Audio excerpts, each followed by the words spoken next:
go. Oh, that's scary. Yeah, you know what you're doing. I'll just put the share on. Okay, so we are live. Good morning, everybody. This is Julia Gambali, and I am with Digital Media Sync. It is Tuesday, November 23rd, and for me, it is actually 7:30 in the morning, even though on the East Coast it is 8:30, and it's because I'm in New Orleans today for the rest of the week. So, as you know, we've brought Digital Media Sync back. Usually, I am at Known Co-working, which is at 139 Orange Street, the Palladium building, 4th and 5th floor. And I have an office space there, but there's also dedicated desks and so forth. We have 3 live streaming shows in the Known Live family. So there is Pivot Talk, and we haven't done a Pivot Talk in a while. Connection Corner, we just did last week, and that was with Barb Nangle. And we have our cohort of knownpreneurs that we're introducing. So you should catch that on the website or on the Known Co-working Facebook page. And then we have this show right here, which is Digital Media Sync. And I am always super excited to have my guest who's already on screen because not only is she my guest, but she's going to be my cheerleader as I get through this day. I'll do my best. Okay. I'll have a sip of coffee for you. Yeah, I didn't even get my coffee yet. So, okay, cool. So she's actually going to take us through her journey and where she's at right now. She's always coming on to provide expert advice on many different topics. And now I'm really, really excited to hear about what's going on. So it's going to be a little bit of a journey story and then a little bit of what she's doing and then why it's important. So Randye, I'm going to let you take over. Okay. Well, I mean, I'm still here, but... Thank you, Julia. As always, I appreciate the opportunity to be on the show and to discuss all fun and important things going on in digital marketing world. So as you know, I started Marketing on a Mission. I launched last month, actually. Congratulations. Yeah, thank you. It's been a long journey here. So since you asked about my story, of course, you know it, but yeah, not everybody does. Not everybody does. Yeah. Yeah. So I was, I founded and ran Affordable Marketing Solutions for 13 years. And that business was geared toward small business marketing. Right. And it was wonderful. It was a wonderful run. It was a great opportunity. I met amazing people on both client and supplier side. And then it was just after the pandemic started, I guess. Obviously, I lost 2 big clients. I mean, that, because they lost clients. Always, so, stuff rolls downhill, right? But I also had a situation, my email had been hacked, my website and email had been hacked. I was PayPal was causing me more grief than you could ever imagine. And it still isn't straightened out, actually. And I just thought, the universe is telling me something. Between the pandemic, between, having to start teaching, I mean, I still had my classes, I was still teaching from home. And things just, the universe was giving me signs that there needed to be a change. So I shut down Affordable Marketing Solutions, sent out one last, email blast. I had about 500 people on my list, and closed down the business, shut down the website, and did not continue paying for hosting. I still own the URL, but that's just more for safekeeping reasons than anything else. So it was just time for something new. And then I also, my own personal journey, for about the last 8 or 10 years. I call it my softening. Perhaps it's my awakening. I'm not sure. But really started getting into yoga, going a lot, like once a year to Kripalu, to yoga retreats. I became part of a meditation group. Really, really, really started to dig deep into me. I finally walked away from a very toxic 15-year teaching job. That was a horrendous, at the end, very horrendous experience. And for the last few years, I've had a word of the year, my coming year, like what I Right. want Yeah. my overarching like mission to be. And for 2021, the word was authenticity. And so I decided that who really am I, like Right. authentically, who do I want to work with? What companies do I want to help? And I started becoming aware of BCorps. At the time, also, it's almost a year now. Next month will be a year that I've been the marketing director on the board of an arts Right. nonprofit. And Yeah. so I just started noticing who I was attracted to in terms of friends, colleagues, creative people who want to do good in the world. And then I somehow became aware of B Corp. It just started coming on my radar, probably through LinkedIn. I'm sure is how it started. And I started looking into it, and I wrote an article about it on Medium back in April of last year, April or May. No, this year.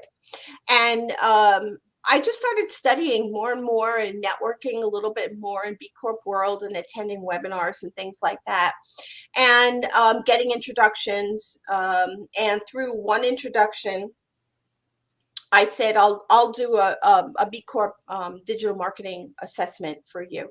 And so I did, and it was 16 pages long. Oh, wow. Website, Google, all of their social media. And what I did was, I'll hold up a book. There's a book, if you can see it, B Corp Handbook. Yeah, I see that. And yeah, so the B Corp Handbook is I should change screens. The B Corp Handbook is kind of the Bible of B Lab, which is the certification agency, and they're headquartered in Pennsylvania. And they're the ones that decide whether or not a company is can be a B Corp and what the certification steps are. And they have blossomed into this like amazing organization. And their website, if anyone is interested, is bcorporation.net. And so through some other introductions, then I met someone who is a management consultant and only works with B Corps. And she actually told me that she said, there's a real need for marketing in B Corp world. And it's like a subset of my client group from Affordable Marketing Solutions. The overwhelming majority of B Corps are small businesses. Right. And they range from banks and hotel chains, on the big end, all the way down to, very small food organizations, farming, skincare, wellness, investment. It's the range is just, wide. Yeah. But So they're anyway, mostly small businesses. yeah. I have to interrupt you for just one moment because I know that you also prepared a slide deck. Do we need that yet, or are we just going to riff for now? Oh, so I have it on my end. Okay. I'm on my page 2. I'm gonna put that up then. Oh. I'm just gonna say that was all me. That was just, yeah. I was like, I think because it says I'm sharing. All right, I'm sharing it. So I think if you go over to, because right now it's sharing the StreamYard screen. Okay. Or we don't have to share. I think you're doing fine without it. Well, I mean, I know you're using it, but like I don't know if we need to see it. Yeah, it would be nice. All right. Do you want to pop over to that screen on the share screen? Okay. My screen says I am sharing because I have the button that says stop sharing. Oh, that's interesting. Yeah. Yeah, like I think it might just be frozen on StreamYard because it doesn't even show us. Okay. So what do you want me to do? Do you want me to stop sharing and try? Yeah, maybe try again. Stop sharing Okay. and try again. Okay. So let me okay. So let me go here and then let me hit share again. Share screen. Sharing screen with at least 2 monitors. Sharing works best. Oh, I don't know. Those are just. I think it's just giving you a hint. Okay. StreamYard is lovely, but the one thing that they haven't fixed yet is you have to look away from StreamYard or get away from the StreamYard tab in order to go to your presentation, so you can't see anything.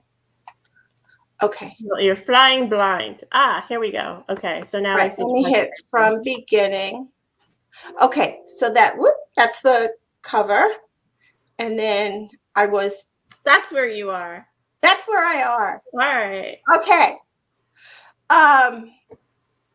Okay, so I just started networking and attending a lot of webinars and meeting what are called beekeepers, which is a really cute term. It's just the letter B. And those are people who help businesses navigate the assessment. It's called the BIA BCorp Impact Assessment. Okay. And that's what I'm going to be talking about here. There are 5 impacts, and they're adding as they go along. It's a growing, very, very growing field. Many people are interested in having their businesses become B Corps. There are there's lots of obviously PR and marketing advantages, Right. but businesses that are and business owners who are interested in everything from diversity, equity, inclusion to worker impact to sustainable investing. Those are some of the pieces. And a lot of businesses already operate that way. But having that certification, then you can use their logo. And it's almost like when, years ago when things like certified organic started becoming popular. It's like a good old-fashioned good housekeeping seal of approval kind of thing. Yeah. So it's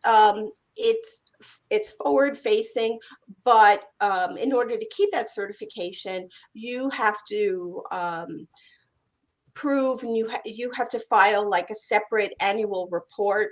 Even if you're a public company, you have to file a separate annual report to keep your B Corp certification, and you have to renew every 3 years. So they don't just give it to you and walk away. There are standards, and they're adding things all the time of what need to be done. So their basic premise is people and planet above profits. That is the basic bottom line. And so let me just go right here into what is a B Corp. So in order to be certified, you have to meet the highest standards of social, environmental impact. You have to be transparent with your workers and the public about your supply chain, your finances, all of that kind of thing. And then you have a legal accountability to balance profit and purpose. And it's up to you how to do it. But, and of course, it depends on industry. Obviously, there are going to be differences. Another big tenet of B Corp world is stakeholder capitalism, which includes the public. It includes employees. And you'll see when I start talking about the 5 impacts, the order in which they appear. It's very interesting and should be taken into account. A B Corp can be public or private. Patagonia is in the United States anyway, the largest private B Corp. And so if you know anything about Patagonia, it just makes sense. You know, right now there are 4,167 B Corps in 77 countries and in more than 150 industries. So like I said, there are hotels, there are banks, there are food corps, there are clothing. Fashion is one of the world's largest, and has one of the largest environmental impacts. When dyes go in the ocean, Right. lots and lots of waste in the fabric industry. Eileen Fisher, headquartered in Westport, right, like 10 minutes away, is a B Corp as well. They were one of the first in Connecticut. So it's, very much a growing interest as the world changes. The pandemic brought to light a whole lot of things that the world needs to be aware of, and for the betterment of things like CEO pay as compared to the lowest worker. There's a lot of pieces that the pandemic has brought out that have made people want to, first of all, do business with businesses that do good, right? That's Right. the Yeah. first thing. 100%. Yeah, and one of their they go by business as a force for good, and that's their trademark slogan. So that's some facts about B Corp. So there are 5 impact areas. So there's notice the order of this too. I know. I was Workers. looking at that. Yep, workers. Internal focus first. Hire the right people, workers who are who believe, in your mission. Like somebody who works at a B Corp will never work for, and a coal miner. You know what I mean? I mean, that's Right. stretching it, but you know what I mean? So attracting the right workers. Then comes community, then the environment, then governance, and then finally is customers. Because if you have those 4 things all lined up, then customers will find you, customers will be tethered to you. They probably won't start shopping at your competitors either, right? And so what I found in talking to a lot of B Corp people is that many of them, if not all that I've met, have come into this world from another place. And it is very attractive to a lot of people who were uncomfortable working in environments that had negative impacts in these 5 or more areas. So it's people who have just kind of woken up like me, and said, hey, I want to do great things. And it's funny because for a long time, even before, when I took my Affordable Marketing Solutions website down, I still wanted a website. So I created, a free Wix one, just about Mhm. me and my, it was a very expanded resume, if you will. I told a lot of stories about my successes during my career. And, a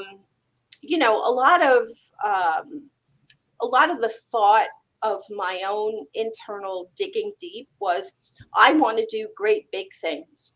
Let's do great big things together. And I carried that over, and now I'm using that as my slogan here. Let's do great big things together. There are a lot of things that need to be done and solved in this world. I just know that I want to be part of it in whatever small way that I can. Right. I want to be part of it. So I'm just going to dig into the first one, which is workers. So, I'm going to talk about this from a digital perspective, digital marketing perspective. So with workers, one of the things that I said to this B Corp that I did the assessment for was, you should have a work with us section on your website. Not just, we're not just only when you're hiring, but in order to attract workers who are, first of all, highly skilled, highly sought after, and people who also want to do good will just naturally find you. You know, if they're searching around or they see you on LinkedIn, they will just naturally find you. So to have a work with us section. The other thing about workers is if you are hiring, post a salary range. Always post a salary range. There are some states now, I know Colorado was the first, where all job ads must include a salary range.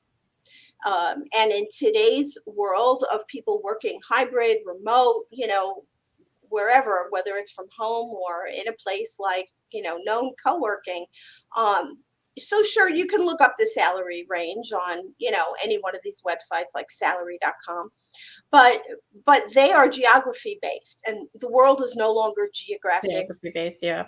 constrained, right? So in fact, at 10 o'clock, I have a follow-up Zoom with someone I sent a proposal to, and he's in India. So we are no longer, you know, get in your car and go to work. You know, you can be global. So post a salary range. That's I mean, I would thing. say that that's something as well that you want to be posting when in the work with us section. You know, what Right. you have available as far as, can you work fully remote? Can you work in a Exactly. hybrid situation? Do you, you know, even if it's not, you know, it's somewhere geographically, and, you know, if it is in your area, you know, you don't necessarily have to go in to an Right. office situation or. Right.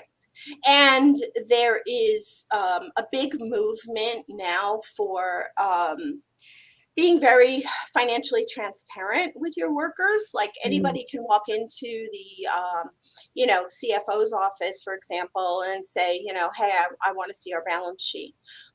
But, you know, with that comes proper onboarding for workers too. You know, I've looked at all these statistics from McKinsey, has been studying this. I've read a ton of Harvard Business Journal articles that someone we know, SB, sent to me, and he has armed me with a whole lot of good resources for this as well during my recent journey here. And the onboarding is really important. And to attract workers who believe in your mission. I think, if I remember right, the figure was 93% of employees who work at a B Corp consider themselves proud to be there and are happy and plan to stay. And the figure for the rest of the world is not near, it's not even 50%, but it's over 90% for B Corp workers. And that includes everyone from a hired CEO, you know, all the way through the organization. But I I'm didn't want assuming to that that's saying too, that when you're saying all the way through to the organization, that makes a big difference than saying all the way down. Like yeah, definitely, there's definitely definitely. a vocabulary change. Yeah, definitely. And what I have noticed also in reading about a lot of B Corps is they are very conscious of the language that they use. One of the recommendations I made when I did that digital assessment was, don't say work for us, say work with us. With us, yeah. Language is really important.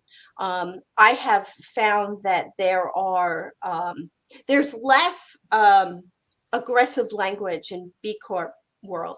And I don't mean to say that they're not profitable, because they are. Research has shown since 2006, when B Corp became a thing as a result of a meeting of people at the Haas School of Business in Berkeley, which is where all of this started in 2006, is believe me, they all want to make a profit. And in fact, if you hold up a B Corp, a competitor to a non-B Corp, B Corp is always, so far, more profitable, because workers are invested, people are proud to do business with them, and they operate at a level that is more encompassing. Right. And And there's just loyalty across the board, right? If you have workers that right, believe in what you're doing, they want to stay there. You don't have the cost of having to continually go through the hiring and onboarding process. and Right. then your customers are also loyal. You don't have to do, well, you'll tell me, how much marketing actually has to be. Like, I'm not going to be putting words in anybody's mouth. Right, right. Also using like for workers to put a DEI statement on your website. And if you are posting jobs, whether it's, LinkedIn or, some other big job board, make sure that your DEI statement goes along with that in your, when you write like about us. Um, and, above and beyond anything else, the whole ghosting thing is, a big no-no. So, and B Corps. So what I had recommended for this one B Corp was in your work with us section, somebody, reduce friction at every point, whether it's customers, prospective employees, suppliers, whomever. Reduce friction at every point. Make it easy. Don't hide behind technology or any kind of software system. Somebody emails you their resume or fills out a form. Yes, I'm interested in working with you. Have an immediate bounce back saying thank you. If we have something, we'll be in touch. If not, we'll just keep it on file or whatever. But never ghost. Never let anything go in a black hole. Because happy workers are more profitable. Happy workers mean happy customers, and it's just obviously better for everyone. The next is community. So the next impact is things like it can, obviously there's a whole long list of things, but most B Corps do some kind of charity work or support a nonprofit. So obviously you want to say this on all your social media. You want to make sure that you're connecting and you are, you know, raising their voice on your own platforms, whether it be your website, your email newsletter, all of your social media, whatever that might be. And it goes beyond money, though. This is the thing. B Corp is not they believe in investing time as well. Many B Corps will allow a certain number of hours or days, however they calculate it, for their employees to take off paid. Like, I need Thursday off because I'm going to be cleaning up the beach, for example. And they encourage that. And or they allow nonprofits into and charities into their office space, so they have a place to meet, for example, or a place to film a video. It is not just about money, it's also about time, and that's very attractive to me as well, Yeah, making the because resources available. So when you're right. saying community and you're talking about nonprofits, and what about um, how they think about how they impact the community around them? So if they have an office space or if they have a manufacturing space, um, the communities that they may impact at their locations. So, for example, I mean, I guess part of it would be like a couple of examples that I was thinking about was environmental. Yeah. So you were talking about clothing companies, and there's dyes that are going into the water. If there's other types of manufacturing, if there's food or that sort of thing. Right. So that's in the environmental Uh, impact piece. But it does, in terms of community, it really means supporting the community where you do business. you're doing And bad. if you're global, obviously there's much more involved than just if you're a retail store, local community. But community in this sense doesn't necessarily mean geography. Community in this sense means those who you connect with, who are, like-minded, who are part of your either your mission and they believe in the same things that you do. Your community could be across the globe. Right now, I'm talking to a company whose warehouse and distribution and all that is in Connecticut, but they support rural women in India Right. who make their products. So that's their mission, Ayurvedic and organic products.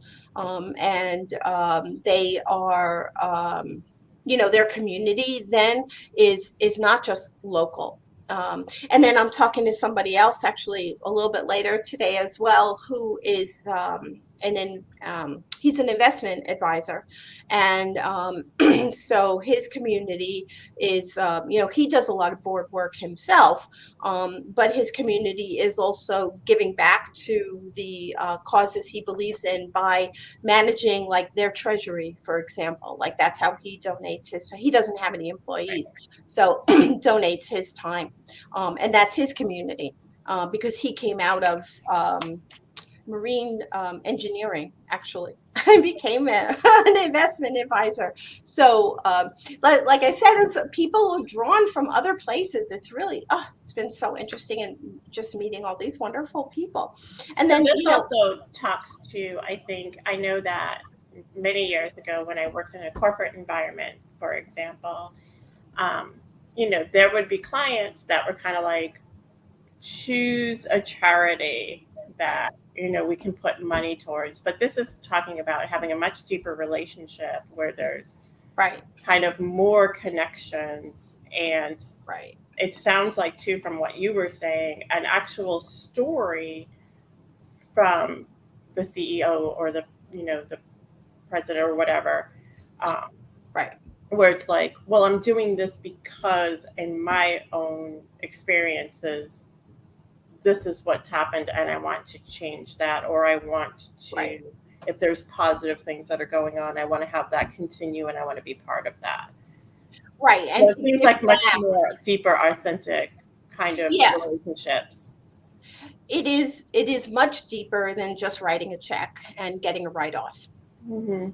Yeah, it is, really vested and aligned with charities and nonprofits who believe as you do, whatever that might be. And of course, they're all different. And, we know the pandemic had a tremendous impact on how much money people donate to nonprofits, and how much corporations have cut back on their sponsorships of nonprofit events and things like that. So it's a benefit to both worlds.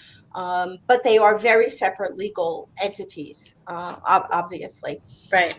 But they both have missions. They're both mission driven, and that's the attraction between the two.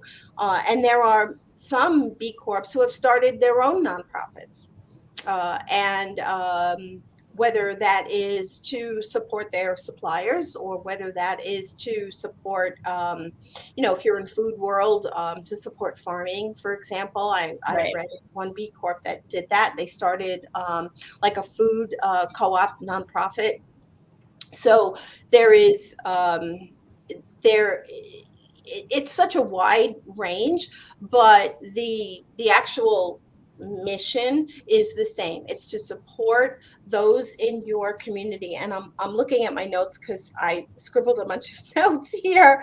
Um, it's also things like supplier code of conduct, so that when somebody buys from you, they know that you are, it's almost like fair trade. If you've ever bought chocolate, that day that you and I hung out over the summer, I had gone to 10,000 Villages and I Right. bought Yeah. I bought that and I forgot to leave some with you. Remember, I ate the whole thing. It was so good. But it was a chocolate raspberry bar, which is my favorite combination. And, all over the packaging, right, was like fair trade. And then Yeah. I remember when I opened up the packaging, their whole story was printed on the inside on recycled paper, of course. And it was, it's just, it becomes more than a transaction when you support these things. It becomes really like, this is integrated in how I want to live my life. And these are, people, mission, places that I want to support. So supplier is, it's part of the assessment, actually, that you have to have a supplier code of conduct. So that if you are, for example, a hotel chain, where they buy their linens from. aren't made by, $1 a day, labor that's being abused somewhere, but that down the whole chain, so that when somebody stays in your hotel, for example, they know that everything is aligned with their beliefs. With their own beliefs, exactly. Right, right. And I want to keep an eye on the time, make sure I get through all this. Okay, so the next one is environment. And that's what you were mentioning before. So environment obviously can be all encompassing. One of the biggest players in this environment arena is 1% for the planet. And there are many, you become a member of 1% for the planet. They have, you don't just pay a fee, but a little bit similar to BCorp, you have to pass some, litmus test. And then you can use their logo on your packaging as well. So for example, I just ordered, because I found out last summer that I have allergies, like my eyes blew up and I didn't know what was going on. And itchy and so I'd never been to an allergist before. I never had allergies my whole life. And it turns out, after lots and lots of testing, that I am allergic to formaldehyde and a lot of the preservatives used in shampoo. I had to change my shampoo. That was also another push for me, because I started investigating and researching companies that were not just organic, but that were, better for skincare, because you can still have allergies to something even if it's organic. But so based on the list of things that the allergist told me to look for, I started doing all my own research. So I made a lot of changes in my life, and one of the things that I found out doing all of that is that in terms of environment, there is so much bad stuff in things that we use and we don't even know, because nobody is going to put formaldehyde as an ingredient on the shampoo, for example. Mm-hmm. So they use all these chemical names, and some chemical names are good and some are not. That led me to something called EWG, which is the Environmental Working Group. And I have their app on my phone, and it's really cool. You scan barcode. Like I was at Trader Joe's the other day, and I scanned a barcode for some lotion. It was like lavender lotion, and it comes up what the ingredients are, and it gives a rating. Red is bad, yellow and green are good. And it was all yellow and green, so I bought it. Right. So it's funny how all of this like converged, in my own life. So I'm going to put this in the chat, in the okay. comment section on Facebook, because I think that this is important information that many of our viewers may want to have. So it's the Environmental Working Group app. And then you said it scans the barcode? Yeah. Okay. For like skincare products. And then there are others. Actually, part of my mission in building this, new consulting company is I have a resources page on my website. And it's everything from books to how to live sustainably, and they're all categorized. So you can all find that on my website in the resources page. And I'm building it out every minute. So if anybody every time I find something new, I put it on there. So if anybody wants to add to it, I'm more than happy. In fact, I put that request out in a group I'm a member of, and somebody said that I should put up the Federal Trade Commission's green guides, which I did, about greenwashing, and how easy it is to say that you're environmental, but you're really not. That's called greenwashing, and there are some very, very stringent rules around that from the Federal Trade Commission. And also, the United Nations came up with a list of 17 global impacts. And that's also a resource on my website. All right, I'm going to put your website in there. Okay. Yeah, so it's in the chat section. Beautiful. Thank you so much. And it's there forever, or as long as Facebook's still around. Yeah. So we're on Facebook and YouTube. And let's see, what else do I want to say about environment? Supply chain, all that. Okay, so now governance. Governance is very similar to the precepts of a nonprofit, where you have your mission, vision, and values. So your governance is sort of the overarching, how does everybody in the organization um, manage the processes, and what how do you incorporate good governance into your everyday work life, whether that be doing the right things for suppliers, workers, right, employees, things like that. So obviously your mission, vision, and values need to be on your website. And they need to be prominent. You need to be able to connect with them. So I know, as part of the nonprofit I'm on, we went through a strategic planning. The first time, the nonprofit is about 10 years old. And for the first time, there was a strategic planning process with an outside consultant. And it's really hard, let me tell you, to come up, a group of people, to bring all their perspectives, to come up with one sentence. It's really hard. It took a long, long time, many weeks, to write it, refine it, get advice from the consultant, make sure that, it really spoke to who we are and it was Yeah. inclusive. And so all of that needs to be, put out there. So it is part of the impact is, okay, so now that you have your governance, how do you make sure, like, operationally, that you are supporting that governance? And it's things like, again, sharing financial information with your employees.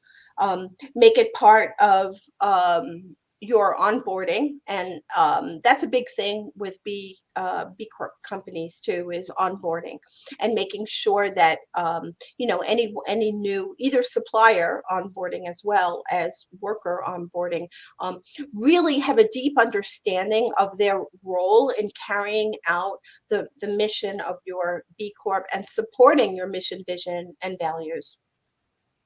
A lot of B Corps are tying governance to bonuses, which is a really good idea, because then you're financially incentivized to uphold the governance of the organization, and obviously to do the right thing.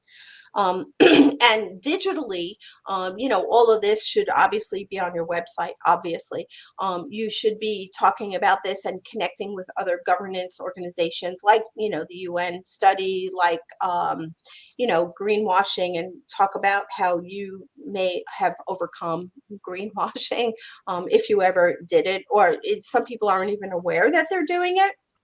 Um, excuse me. And it's just being, fully transparent. There's lots of stakeholder impact here as well. Lots of surveys, to do a baseline survey, and then to survey every couple of years your suppliers, your workers, your customers, and have like a closed loop system. A lot of times you'll spend forever answering a survey, and then you never see change, or you never know what, like, C-level did with it. And so in governance, it's like a closed loop. So there's always feedback. And there's always updating of, hey, we could do this better, we could do that better. Maybe customers are complaining that there's, like, you'll never see B Corp using, bubble wrap, probably, No, so it's like, we should, stuff our packaging and protection with paper, or with sustainable things. I recently attended a webinar where several investors got together and created, like, when you buy a 6-pack of soda or beer or whatever, the rings. Yeah. Yeah, so they are biodegradable in the ocean, and they actually can feed ocean life. And technologically, I don't know how they do it, but they've done it. And a lot of big non-B Corp, consumer names that everybody knows are starting to buy these things that are just better for the environment. There's a lot of pressure on companies right now to do the right thing. And the ones who took the lead early on and became B Corps early on are obviously light years ahead. But, a lot of people think, oh, I'll just become a B Corp so, I can get more customers. It's so much more than that. It goes so much deeper. And this governance is part of it. It has to become part of your daily operations. And again, so suppliers, employees, anyone who is, obviously your customers, to ask proactively and continuously ask for their impact. Sorry, their how do they feel about how you are doing your business, and then make the appropriate changes, and then let them know that those changes were made. So I have a question too. What's the role of kind of like advisors, or like, do they have more? Is there more of an occurrences of kind of like an advisory board? Yes, that Yeah. is, yes, absolutely.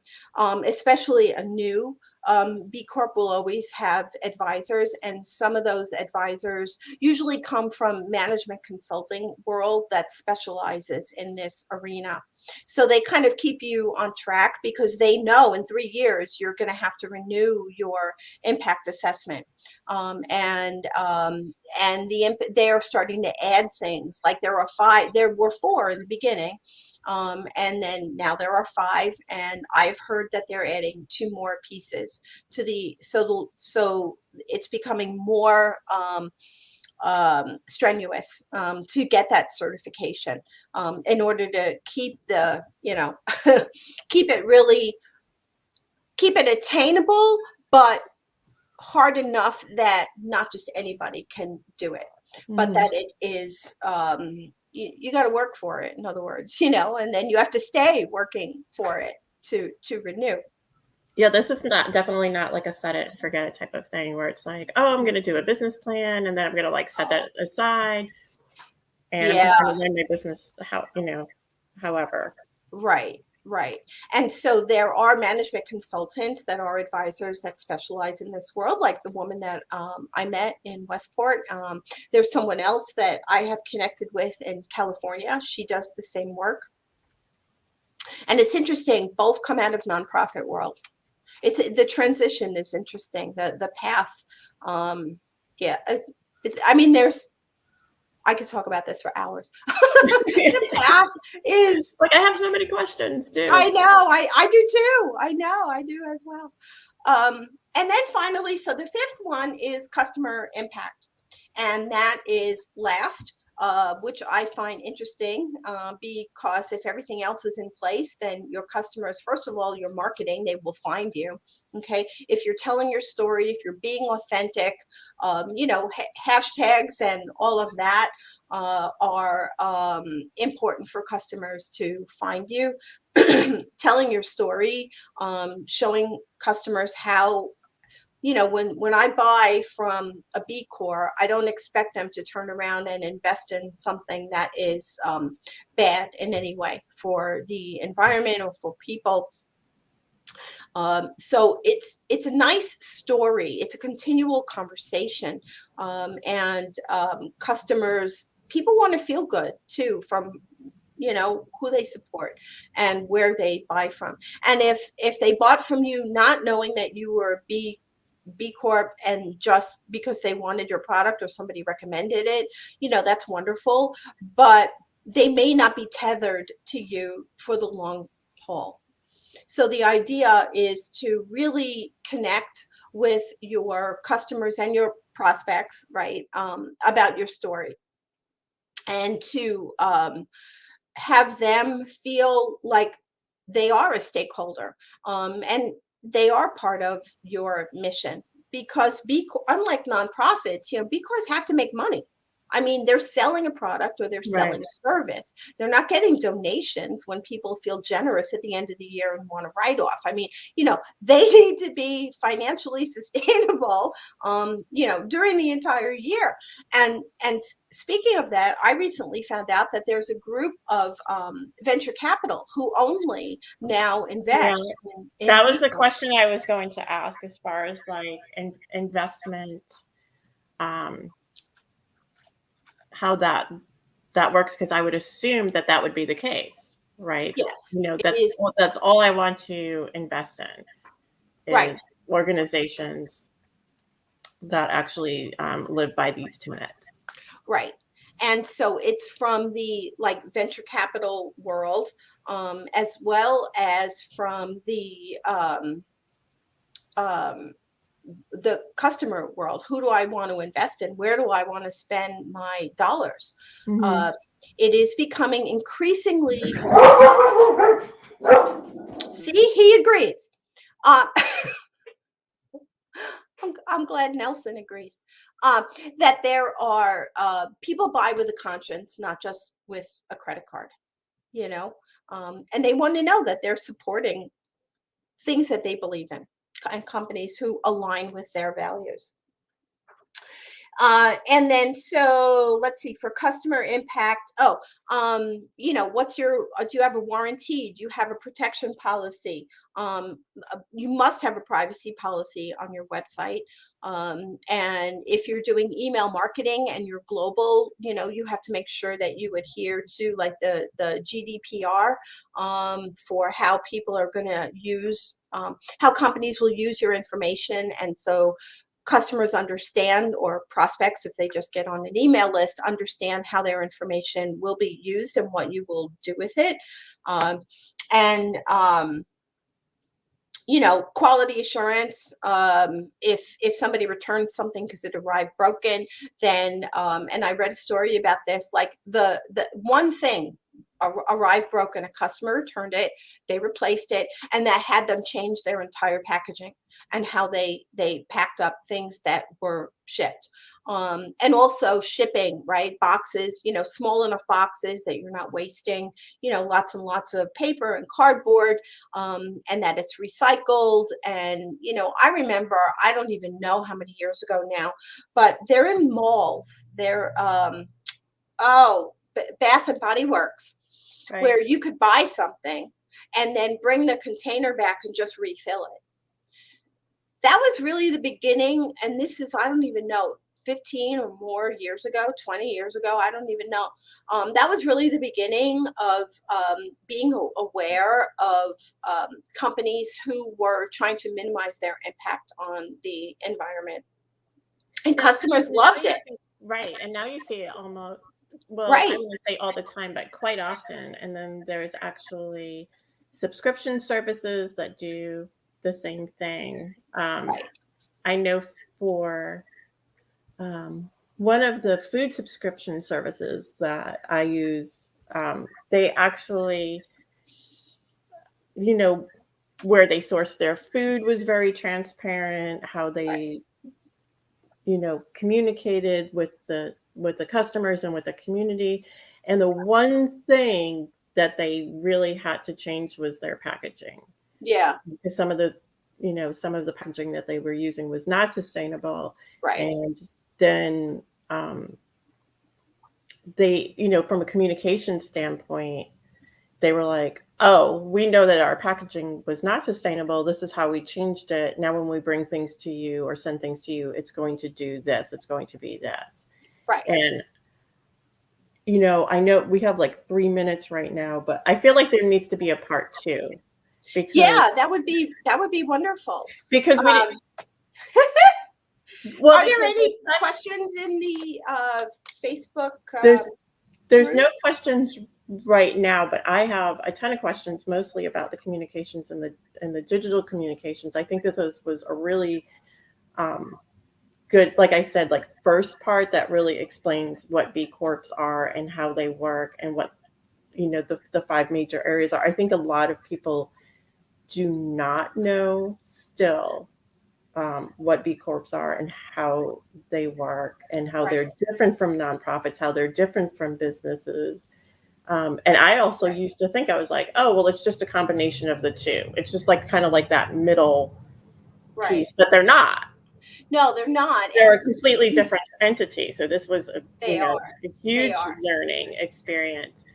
And I think in the second part, that if we could talk about how those communications, because I'm assuming right now that you were talking a little bit about websites and a little bit about email and then how to use social media, but the transparency that needs to happen, the authenticity, the storytelling, Right. these are all huge opportunities um, Right. to to work with, even and use it, again, when we're talking about the vocabulary, instead of work for us, work with us. Very important. So this is definitely a different area that not all marketers can do and not all digital professionals can do. Yeah. And you had to Yeah. do a lot and learn a lot. And telling your story, not just of your company, but why you chose to do this, and a little bit like one of the organizations I'm speaking with is on Instagram. They tell the story about why it's so important to support rural women in Mhm. India and give them the dignity of earning a living, um, and how that changes their world, their families, their ability to support themselves. Um, Mhm. the impact of all of this is so far reaching. Um, but the first step in, again, in marketing and communications is to tell your story in a way that connects with people who align with you and want to buy from you and stay buying from you, stay a long-term customer, not just buy and then go away. Right. Because it is unlike transactional sellers. um, these are not, these are far more involved and tethered to their customers, and everybody else as well. But, the bottom line is if you're not making money, it doesn't matter how well you do stuff. You have to make money. Right. You're a business, it's a for profit. So do we have a couple more slides, or are we pretty much No, wrapping up? this is Oh, it. okay. I just wanted to make sure. Okay, Yeah. yes, this is important. Yeah. So there's my website and LinkedIn and my email. And again, on my website, I have a whole resources section, and I'm updating it frequently as I find new information. And if you know of any, certainly please send them my way. And anybody out there in Facebook land, if you know of any, please shoot me an email, and I'm happy to add it. Great. And So, this will stay on Facebook, and it'll also be on the known co-working site. I'll right. put that up within the next couple of days. Okay. Um, I Beautiful. want to thank you once again Thank for you. coming back. And I definitely want you to come, like I said, I definitely want you to come back as well. I think we definitely want to learn about how we're communicating, and how this is also something that is different, as well. And maybe even some of the pitfalls. Yeah, A that's lot of, true. yeah, because there is. You had talked about greenwashing. That was a communications Right. um, type of thing as well. There's probably other areas where um, how people are expressed and utilized, is and resources. So Right. Right. Well, again, thank you, Julia, for this opportunity. I always love doing these with you. And, please let me know when you'd like to do the next one. I'm totally up for it. Probably when I get back to the Northeast, not at 7:30 in the morning, but I've learned a lot myself, and I think we Right. all did. So Good. thank you. Good. All right. So with that, we'll end this. I believe I'm gonna tell everybody to just go ahead to the website and the social media as well to learn about what's coming up with Digital Media Sync next, because I'm going to be talking with Raheem again, and then Randye, I'm gonna get back in touch with you because I do want to really dive into the marketing portion of this. Beautiful. All right. Talk to you later. Bye, Okay. everybody. Thank you. Bye-bye.